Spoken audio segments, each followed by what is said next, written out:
नमस्कार दोस्तों, अर्थ विचार में आपका स्वागत है। क्या आपने कभी सोचा है कि आपके माता पिता ने आपके सामने ऐसा किया है? शायद नहीं, क्योंकि एक सभ्य समाज में ऐसा कभी स्वीकार नहीं हो सकता। और यदि ऐसा कुछ हो तो हमें उस पर केवल ताली नहीं बल्कि एक मजबूत तमाचा देना चाहिए। यह तमाचा किसी व्यक्तिगत बुराई या अपमान का नहीं, बल्कि हमारी सभ्यता, समाज, संस्कार, संस्कृति और सोच का सम्मान करने के लिए होना चाहिए। हमें यह सुनिश्चित करना चाहिए कि सार्वजनिक मंचों पर गंदगी और अश्लीलता को बढ़ावा देने वाले किसी भी कंटेंट को नजरअंदाज नहीं किया जाए। आपने शायद कई बार सुना होगा कि कुछ लोग डार्क कॉमेडी के नाम पर अभद्र शब्दों का इस्तेमाल करते हैं। लेकिन क्या आप जानते हैं कि जब आप काले कमरे में बैठकर गालियां देते हैं और उसे डार्क कॉमेडी का नाम देते हैं, तो क्या यह सच में कॉमेडी है?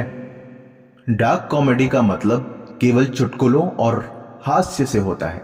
लेकिन जब आप माता पिता के बारे में गंदी बातें करते हैं, उनके निजी अंगों के जिक्र करते हैं या किसी व्यक्ति को पैसे का लालच देकर अपमानजनक सवाल पूछते हैं, तो वह न केवल गाली गलौज है बल्कि समाज और संस्कृति के खिलाफ एक कड़ी चुनौती भी है।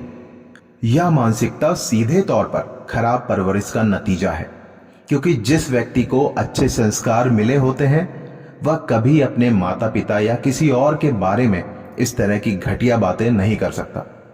और अगर ऐसा होता है तो यह समाज के लिए एक चेतावनी है कि कहीं ना कहीं हमारी परवरिश और शिक्षा प्रणाली में कुछ कमी हो सकती है।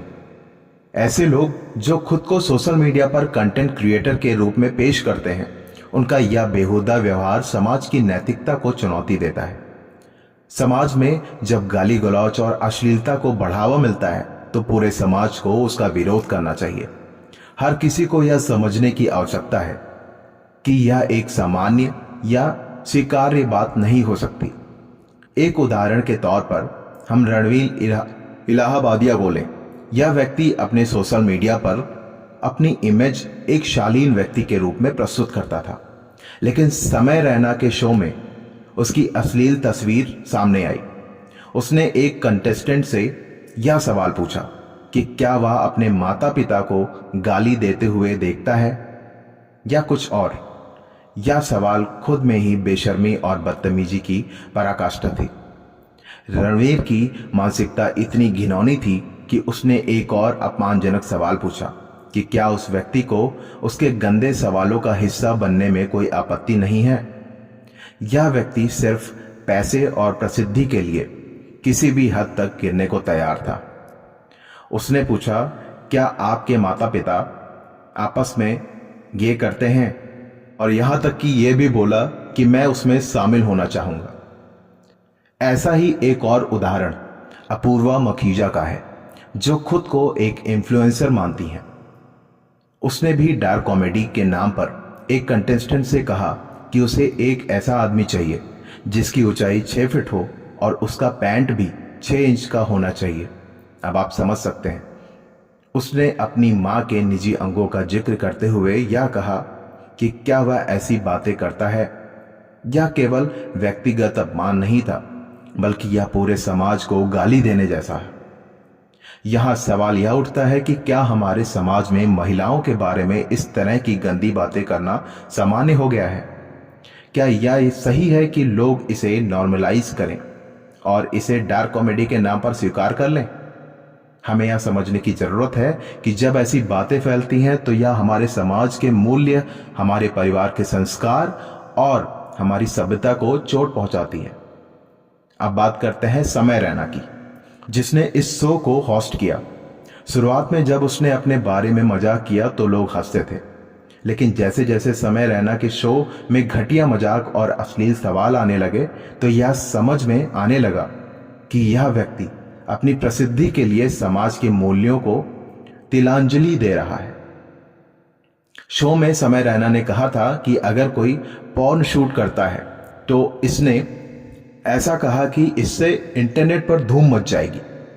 समय रैना को यह एहसास नहीं था कि यह देश जहां माता पिता को ईश्वर का दर्जा दिया जाता है वहाँ इस तरह के सवालों और घिनौनी सोच का कोई स्थान नहीं है।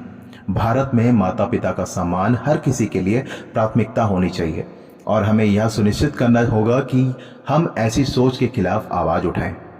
समय रैना के पिता राजेश रैना जी, जो एक प्रतिष्ठित पत्रकार हैं, आज अपने बेटे के इस व्यवहार पर शर्मिंदा होंगे। उन्होंने समाज की सही दिशा देने के लिए बहुत काम किया है, लेकिन उनका बेटा जिस रास्ते पर चल रहा है वह समाज के लिए हानिकारक है। अब सवाल उठता है कि अगर आपके बेटे का व्यवहार ऐसा हो तो आप उस पर गर्व महसूस करेंगे? क्या आप यह स्वीकार करेंगे कि आपके बेटे ने ऐसा सवाल किए हैं जो समाज के लिए अपमानजनक हैं? क्या आपके लिए यह सही होगा कि आप अपने बेटे के इस गिरते हुए स्तर को प्रोत्साहित करें और इसे नॉर्मलाइज करें? हम सभी को यह समझने की जरूरत है कि गाली देना और अश्लीलता का प्रचार करना किसी भी सभ्य समाज का हिस्सा नहीं हो सकता। हमें यह सुनिश्चित करना होगा कि हम ऐसे कंटेंट के खिलाफ आवाज उठाएं और ऐसी हरकतों पर रोक लगाएं। अगर हम चाहते हैं कि हमारी आने वाली पीढ़ी अच्छे संस्कारों और नैतिकता के साथ बढ़े, तो हमें अपनी सोच और क्रियाओं में बदलाव लाना होगा। अगर हम आज इसे नॉर्मलाइज करते हैं तो भविष्य में हमारी आने वाली पीढ़ी इसे सही समझेगी और यह समाज के लिए बेहद खतरनाक होगा।